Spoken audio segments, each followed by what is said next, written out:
When Nintendo started development for the then called Revolution, the Wii Remote was nothing but a prototype. Fuck is that? And grown out of this prototype controller was a range of trials that was tested to see the motion control capability. Unknown to the developers at the time, some of these trials would become Wii Sports, one of the most widespread video game phenomenons of all time. Some of the other trials resulted in Wii Play. People of all ages were waiting years to get their hands on a Wii console with Wii Sports by its side, and that's what I'm here to talk about. Wii Sports. Let's not wait any longer.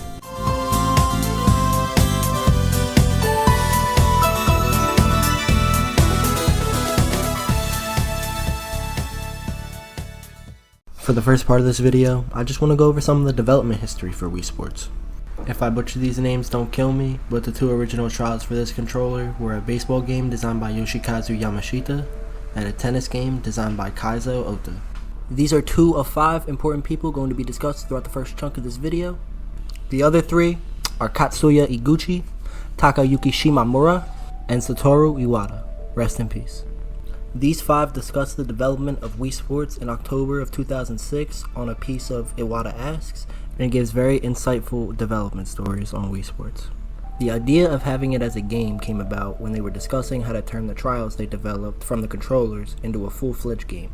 Meaning at first they weren't developing a sports game for the Wii, rather just trial intended to push the capabilities of the new Wii motion controls at the time. One of these trial softwares was Tennis, developed by Ota-san, who became the tennis director for Wii Sports later. He also worked on the team who was developing the software prototypes for the Wii Remote, where the different trials were produced for each controller. I wonder what they ended up doing with the scrap software for the different controllers. Like seriously, what could you even do with this shit? But regardless, when they came up with the prototype of the Wii Remote we have today, he said it didn't take long to come up with the idea of tennis, considering the remote was shaped like a rod. Pause. When the prototype was developed, it was very apparent it worked. And well. A variety of other trial softwares from these controllers were developed in the games for Party Pack Revolution, or Wii Play as we know it, and Sports Pack Revolution, or Wii Sports. Wii Play and Sports were both done under the same project, the Pack Project, which also included games like Wii Fit and Wii Music. One of the other trial softwares, Baseball, designed by Yamashita-san, who became in charge of baseball and boxing, was made for the fact that no one else at Nintendo had done a baseball trial at the time. It seems he took one look at the controller and wanted to immediately start swinging that shit. In his own words, it was like a collaboration with Ota's team to make baseball. The third trial developed after these two was Golf, designed by the director of bowling and golf, Takayuki Shimamura. This wasn't designed to be a full game, rather a putting mini-game in a different game. Turning it into a full game with courses seemed like steep work at the time. But Ota-san and Yamashita-san's project expanded more into a so-called sports collection and was able to join forces with them and make it more in-depth. Iguchi, who was the producer of Wii Sports, had this chaotic-like feeling trying to have the idea of putting all these demos into a full-fledged game, not even knowing at the time it would be him set with the task to do it. Iwata said it was like having all these delicious-looking raw ingredients lying scattered around the place, but they still haven't been mixed together to actually make something edible. It was mind-boggling. But they said, one day, current Nintendo game director Shigeru Miyamoto jotted down on a piece of paper how they would put these games all into one, which was later said as just a messy diagram. But nonetheless, this one piece of paper was the first step in starting development of Wii Sports. Miyamoto was very focused on getting Wii Sports ready for the launch of the Wii. This same diagram also included the idea of a health pack to push the Wii as the heart of the living room for the family, which split games into 2 categories, family-oriented for Wii Play and sports-oriented for Wii Sports. Also bringing up how they should bundle these with the Wiimote and the functionality of the message board we know and love, working in conjunction with these games. Up to this point in Nintendo game development, they said they would have made one product, like Tennis for example, polished it to be a standalone release, make a few minigames, get the go-ahead from the Tennis Association, throw in Mario, and call it a day. But they say they ended up not doing this because of the fact they wanted to get this out quickly. Imagine Mario in Wii Sports. They wanted to show how fun and easy to understand the Wii Remote was with Wii Sports. But they also wanted to get the game out in time for the Wii console release, which in turn means they rushed some of the sports while in development, which hints at maybe some unreleased features we see later in the video. Double play! A good quote from Iguchi was, "Not every game has to be like an encyclopedia. There's nothing wrong with magazines or comics. If the idea is good enough, it's okay to keep it simple." Even though Wii Sports has no official licenses or endorsements and no famous people or characters, it lives up to the concept of having a revolutionary way to play a game.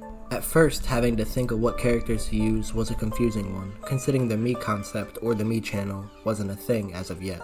At first, they considered using a digital camera to take a picture and put it on an SD card and pasting the face on an in-game character. But this idea was quickly scrapped, considering you'd have to have a digital camera plus the knowledge on how to use an SD card, which might not seem like a straightforward concept for all consumers. This is when Miyamoto came in clutch again with the idea of Kokeshi dolls as a concept for making people in-game. That's when they developed a very simple prototype using these Kokeshi-like characters, and the reaction from the developers felt like they were really in the game. Though, these weren't really as in-depth as the Miis we know today, considering they said at the time they really didn't have a designer. They also played this prototype with a Mario character. They said they felt less involved and more like Mario was the one playing and not them. And here's where one of the most interesting pieces of this article comes to play. The fact is, originally the Mii channel we know wasn't going to be a core system function, rather a character creation place for Wii Sports. But the more they discussed it, the more they thought it would be a better idea to make it a core function for creating characters on the console, rather than just for a specific game. Next thing you know, the Mii channel is under production. If the trials never made it out of the trial stage, we might have not even seen the Mii channel at all. Yamashita-san also worked on the Talent Studio, which was an add-on for the 64DD attachment for the Nintendo 64, which let players create their own characters. There was a way to incorporate photos of your own by using the Game Boy camera to take a picture and connect a capture cassette to the 64DD. This might be where the idea came from to upload pictures onto an SD card for the Wii characters originally. They couldn't find a lot of use for these characters though, after using them in minigames and such. Another game that never came to light that might have helped with the idea of the Mii channel was Menabito for the GameCube, which has an emphasis on character creation with hundreds of outfits and designs, but ran into a similar problem with Talent Studio and what to do with these characters when they were done, so they scrapped the idea altogether. However, this idea was perfected with the Mii channel and Wii Sports, giving your characters personality and a place to use them. Seems like a simple concept, but as a kid, you may feel like you're a pro at some of these sports when you're on a roll and gaining a lot of skill points. Even with the Kokeshi dolls being a simple concept, your mind helps you believe it's real. It's fun to create people you know or even famous people to play sports next to you or against you. 3 of these trial softwares, baseball, tennis, and golf, were later shown at E3. But they ran into an issue. Wii Sports at the time was a 3-sports package. While golf and tennis are played worldwide, baseball isn't that big in Europe. They thought these 3 would be a good variety, but countries baseball isn't really played in, it would be like they only had 2 sports to play. They also wanted something anyone could play, even mothers who may not play sports often. That's when the idea of bowling came about, and after a demo was created, they fell in love with it. Around that same time is when boxing was put together with a plan. Considering the nunchuck was going to be included with the Wii, they wanted to put it to use. They were originally only going to pick one of these prototypes, but once they saw that they had 2 games that worked amazing, they couldn't decide on one and just added both. They joked about saving one for Wii Sports 2, but they felt so strongly about these games, they wanted to show them to the public as soon as possible. And they got a lot of positive reviews when they went to E3. The real divide they seen with Wii Sports instead of other video games is, for example, someone who is good at baseball will play better than someone who is good at video games in general just because that's how it's designed. This gives merit to the idea that the whole family would be able to enjoy this and not just one person who loves gaming. They had multiple instances of people having fun, of all ages, like a man in his 50s or 60s doing great at baseball, saying he used to play back in the day, or a lady in her 60s doing great at bowling, saying it was popular with her age group in Japan when they were younger. Their favorite instance being internal people within Nintendo trying out the tennis demo and being so focused that they start throwing imaginary tennis balls and acting like they were serving. The Nintendo board of directors were also said to have had a chance to play the game, and when they were playing, they were running at the screen, maybe unknowingly foreshadowing something Wii Sports had a little problem with. More on that later. Let's streamline in the second part of this video, which is the E3 beta and the pre-release of the game. Like any other game, Wii Sports at E3 was a little different than the actual release product, in the test demo type stage if you will. And as bowling and boxing were not previewed at E3 initially, something else that never saw the light of day for the original Wii Sports was previewed, a sport called Airplane. In this almost 4-minute game clip, it's not all that entertaining or as interactive as the other sports. It's similar to the island flyover sport from Wii Sports Resort. Though it's not clear why it was scrapped, I have some speculation, like it doesn't fit the main sports concept of the game, wasn't developed solely with Wii Sports, as no mention of it even comes up during the Iwata interview, or maybe they didn't want to talk about it, or the fact the motion controls were inferior for the concept they were going for at the time. Probably wasn't ideal when the game had you holding the Wii remote straight instead of sideways, like seen in other games for the Wii. This texture for the E3 preview was also left in the game files. Next is tennis. It's not the craziest amount of difference between this and the final, but I'm still going to talk about it. The first difference being one we'll see throughout all these demos, and that's the first concept for characters in the game. These models have ears, which is kinda weird to see, and the face has a more realistic look to it, less of the simple Mii, Kokeshi kind of face.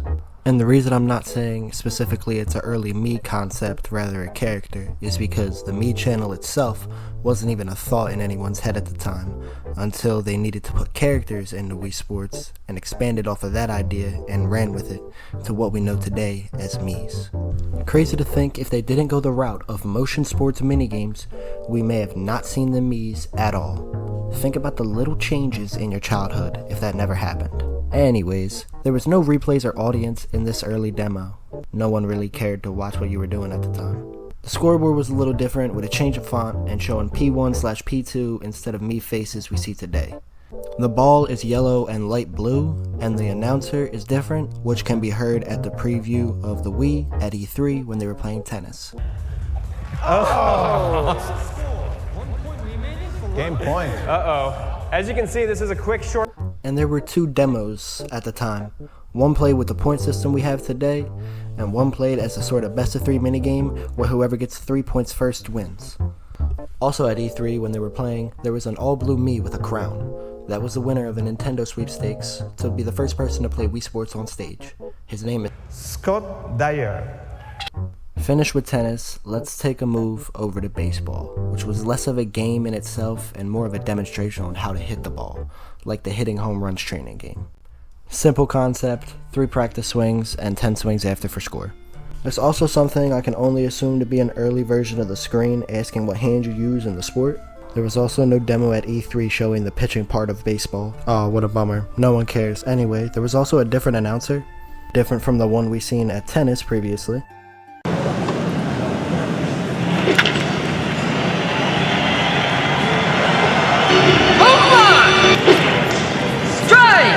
And I don't know if I'm tripping, but the pitching looks a little different with a different animation. I might just be stupid. Besides it looking like an early version of Wii Sports Baseball, like it would, there's not really a lot else to talk about for the Wii Sports Baseball build.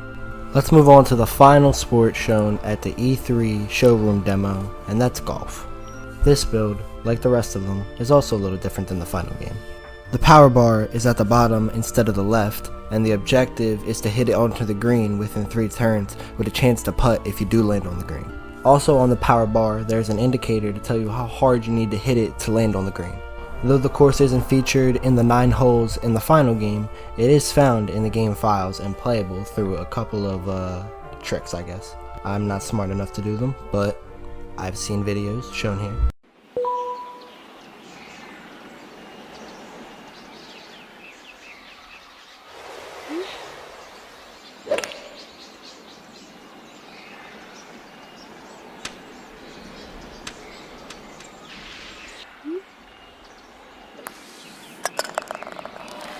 Nice birdie! Later shown in the post E3 demo were the 2 final sports created, bowling and boxing. These sports are different in their own ways, though I'd say boxing is much different than bowling, but I'll get into bowling first. Not much is different, besides this thing in the corner while showing your character before you bowl. The only notable difference is the pin setter displaying just Wii instead of Wii Sports. That was a lot of differences. And hidden away in the game files is a different scene for bowling that was maybe for the initial E3 demo, but maybe that demo got pushed back to post E3 and it got changed to the final model in the process. The final demo we're going to talk about today is the boxing demo. And I find this demo particularly interesting for a plethora of reasons, such as the tutorial looking very different than the final tutorial we get, with a different health bar system than we have in the final game, with a regular looking health bar instead of the pie chart we have. But the most notable thing to me is a feature we don't see in the final version of boxing. And it's the first thing I want to talk about in the next section of this video. Welcome to the unused data and unreleased features of Wii Sports. So as you see in this demo, towards the end, the more guest B punches guest E's gloves or miss, his gloves turn darker.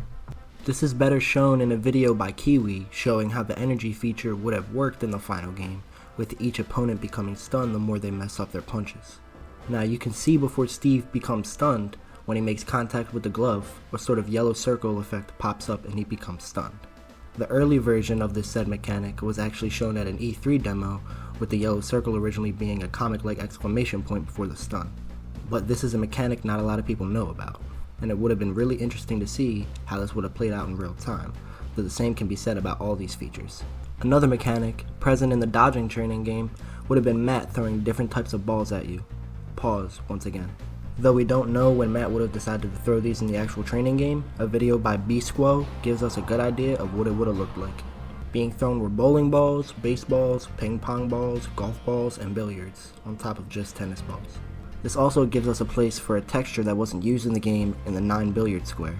We also have this picture of what looks like to be a low quality boxing match. The next thing we will talk about is baseball's unused data. The first bits are voice lines for a double and triple play, Double play! Triple play! which hint at an obviously more complex version of baseball, but it was up to speculation why this was taken out. I think it could comfortably be said it was because of time and wanting to get the software pushed out with the console at the exact same time. So, cuts were made throughout some of the sports. There's also this random beep. Also in baseball, the voice lines for the Japanese and Korean versions of the game are different and made easier for non-English speakers to understand. Time out! Time! Ball 4! 4 ball! Single! Hit! Double! 2 base hit! Triple! 3 base hit! Ground rule double! Entitle 2 base! Fair ball! Fair! You're out! Out! Change sides! Change! That's the game! Game, set! There's also an animation left in the files for your Mii to intentionally bunt the ball. They took this out in the game probably for the same reason of time, but I think it looks pretty funny.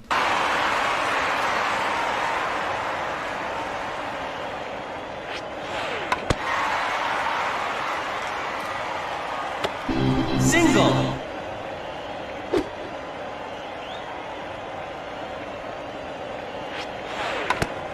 Foul ball! Also apparently in a beta version of baseball, you swung faster.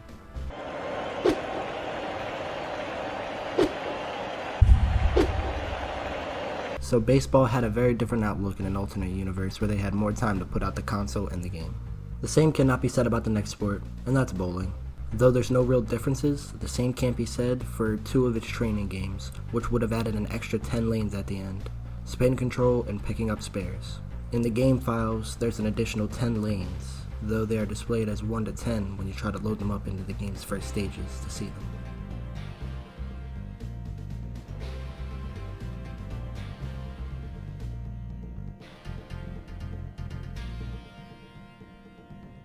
Besides that, bowling seems to be pretty much the same.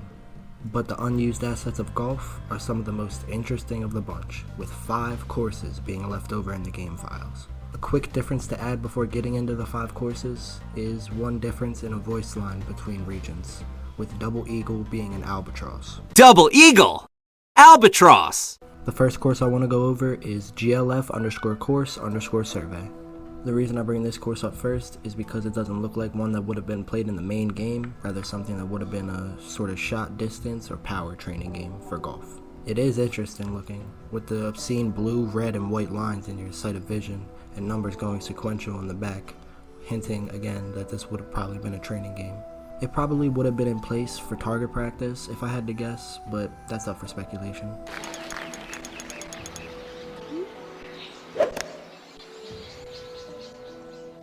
The next one is also probably not intended for regular play, and that's a GLF_course_angle. This more seems like a course for the developers to play around with the angles and the shot distance and all things like that to see how the golf ball reacts to different surfaces. Hence the name including angle. There's not much to this course, but it does look like a lot of fun to just absurdly swing at high walls for no reason.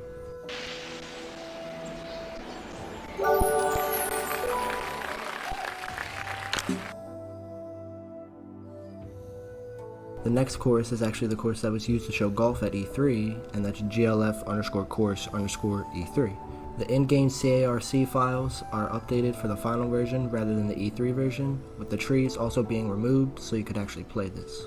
This course's out of bounds area isn't present in the mini-map at E3, maybe due to out of bounds not being implemented as of yet, because if I can recall from the demo, when you went out of bounds, it was like too bad. But anyway, the fourth one I'll talk about is GLF_course_FC18.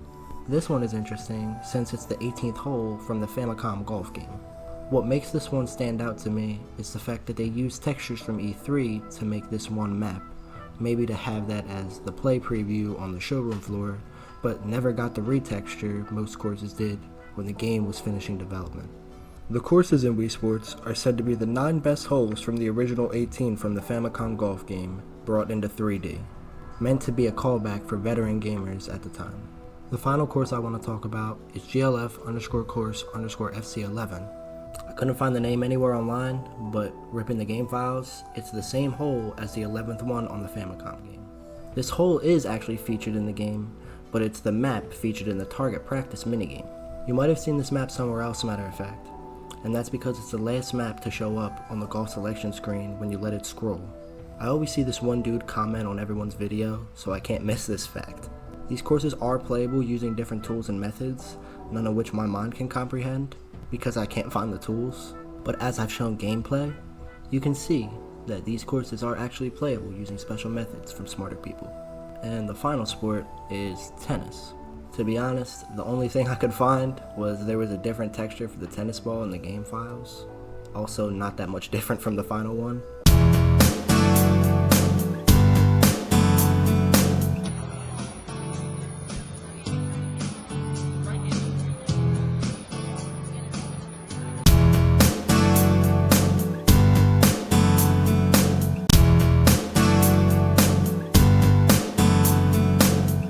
But if there's any unreleased bits in the files that I missed for tennis or any other sports, please let me know in the comments. Like I said, I love learning new things about this game, and sitting here and doing research for months was very fun. Let's jump right into the next part, and that's the release and version differences of Wii Sports, one of my favorite parts. The Wii Sports release was one of the hardest hitting video game and console bundle releases of all time, hands down. You had people of all ages playing this game, from my baby sister at the time to my grandparents. We were all playing the same games, making characters, and having a great time. By the end of 2007, it was the best-selling Wii game, and never looked back. Selling almost 2 million copies in Japan in its first full year, the game was a clear-cut success from the very start. 82.9 million sold, reported in March 2021. I have a strong feeling it's reached the 83 million mark by now. The 4th best-selling game of all time, you have to give it credit where credit's due. Only behind some of the worldwide successes in the video game market as of recent years, and Tetris. The Wii broke the video game norm and made you get involved actively in the game. Other video game companies tried to imitate, but it was nothing like what the Wii had on their hands. And Wii Sports was the perfect game to show off these skills, with something for everyone to get a part of in the family. And that was exactly their goal, to have a console that would fit for everyone. And that's credit to the risk that they took, taking a step back from just hardcore gamers and more of a general appeal, an audience no one has tried to go after before. But with Wii Sports being so widespread and so many people having access, something is bound to happen that's considered quote-unquote controversial. The phenomenon of Wiimotes going through TVs. My sister did it, you may know someone who's done it, or even done it yourself. Regardless, it was happening, and enough to get the attention of Nintendo to start releasing a new accessory to all Wiimotes going forward. And that was the Wiimote jacket. People who had already bought a Wii could request 1, 2, or 4 jackets from Nintendo through a phone call where you gave them your console serial number. Given the Wii Remote jacket was featured from late 2007 and onward, the games that came out before that point didn't feature it at all. And the first release of Wii Sports, or Wii Sports version 1.0, was one of those games. You may have heard of the different versions already, or maybe not. That's why I'm here to show you all the major differences and minor differences between version 1.0 and 1.1. I'm not going to talk about the differences in the 1.2 version compared to these, given the 1.2 version is 1.1 with a different year. Though it's said to have faster loading times for training games. Not sure how true that is, but that might be beneficial for speedrunners. But the first difference people usually know about is the Wii Remote in 1.0 doesn't have a jacket on the title screen. Throughout the whole game it doesn't have a jacket, but examples will come up of that shortly, when I tell you how to find this version yourself online without seeing anything in-game. It also features the copyright year just being 2006. 1.1 on the other hand features a jacket and the copyright year extends from 2006 to 2007. Also, while on the title screen, 1.0 didn't have any sound when you hit the A and B button out of your Wii Remote. Throughout 1.0, matter of fact, no sound was coming out of the Wii Remote. This later was added in 1.1. Also, there was no sound when you were scrolling through the Meet Player Select screen.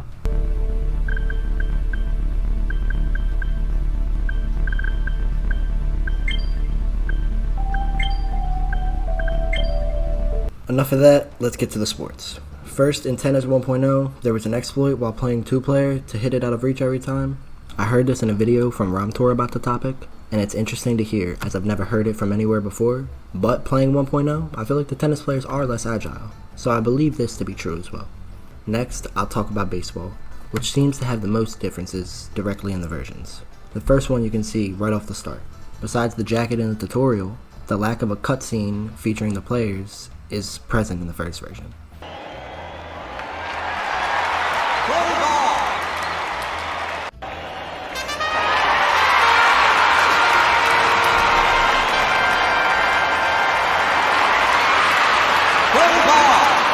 The lack of a cutscene, however, is something Wii Sports speedrunners use to their advantage, as it saves about 10 seconds on the run compared to 1.1.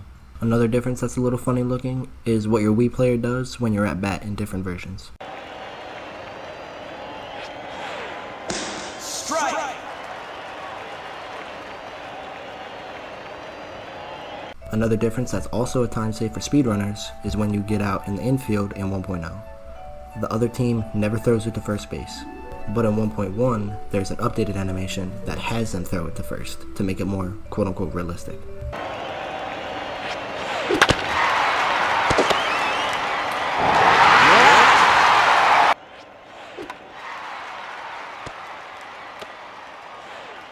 You're out! Bowling also having a little change, apparently not being so easy in 1.1, though that's up for debate. Golf not being so different on the other hand, as I can't find a lot of differences directly between the versions. But if there is any differences, once again, please let me know down below in the comments. Gameplay wise, I mean. The last sport is boxing. The difference in the versions is at the end of a match, when a knockout occurs. A cutscene plays in 1.1 that doesn't appear in 1.0.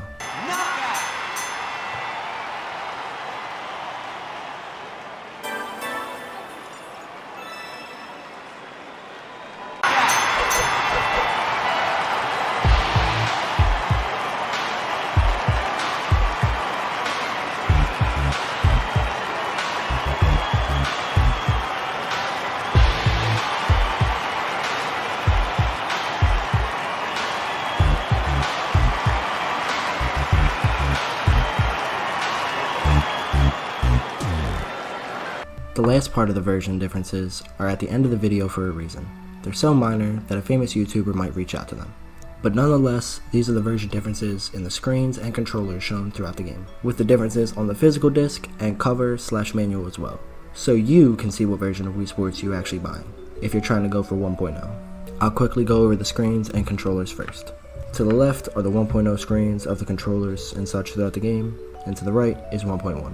The obvious difference being the lack of a Wii Remote condom on 1.0, and it being present on 1.1. This was updated for the reasoning of people putting Wii Remotes through TVs on a numerous amount of occasions. Next, the differences in the disc, cover, and manual.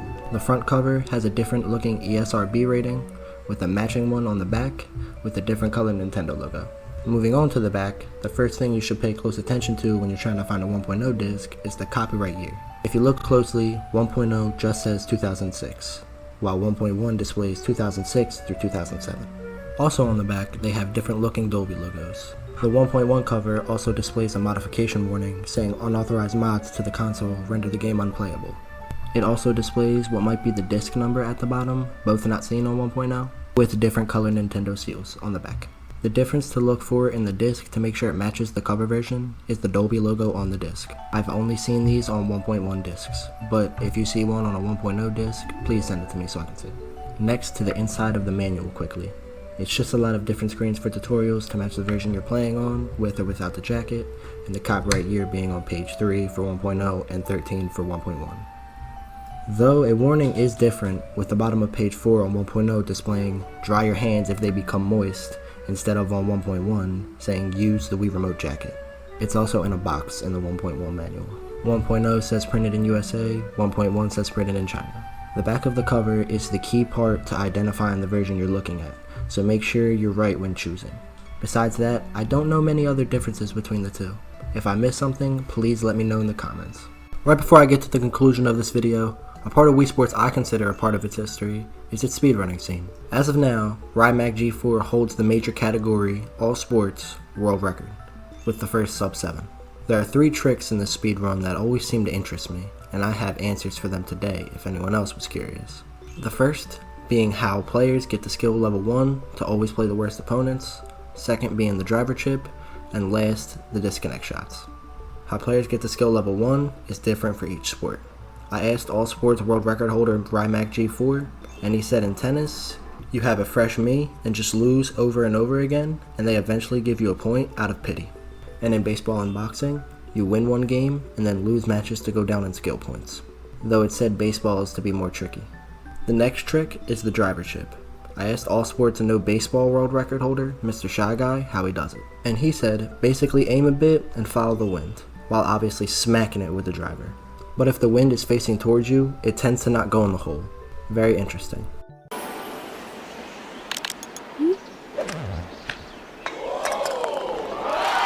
Chip in! Birdie! The final trick is the disconnect shots. There are plenty of videos on this topic, so I will hit it up briefly. YouTuber and speedrunner Plied, who was shown earlier in the video, discovered that when you disconnect your batteries during a shot and reconnect them and swing before the shot ends, you can get another hit. This was previously thought to be a glitch that only happened on occasion and was documented over the years, but was never known to be a sort of trick. This is cool, but the reason speedrunners love it so much and why it's interesting is on hole 5 and 6 on intermediate difficulty in golf, the disconnect shot can be used to get onto the water without mods and help you fly through both courses on the holes to get a better time.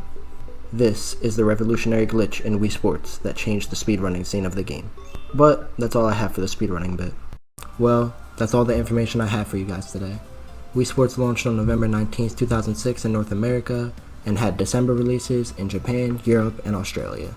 To say this game was a success was an understatement. Almost 83 million copies sold. Once again, only behind the greats.